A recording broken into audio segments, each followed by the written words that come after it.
Hammaga salom, hammaga xayrli kun. Bilasizlar, men sinfdoshlarim bilan Samarqandga bordim. Uni videoga ham joyladim. Endi shortsga qisqacha qilib joylamoqchiman va gapirib bermoqchiman. Birinchi bo'lib biz shunaqa joyga keldik. Bu yerda 30 metrlik qabr ham bor ekan.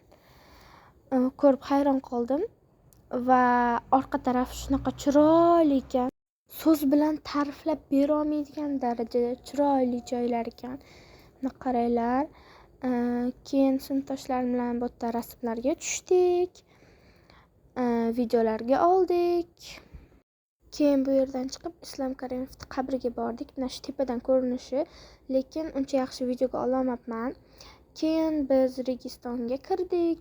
Registonning ichida shunaqa chiroyli joylar bor ekan va Registonda turistlar juda ham ko'p ekan. Bu har xil milliy kiyimlar kiyib shunaqa videolar oldi.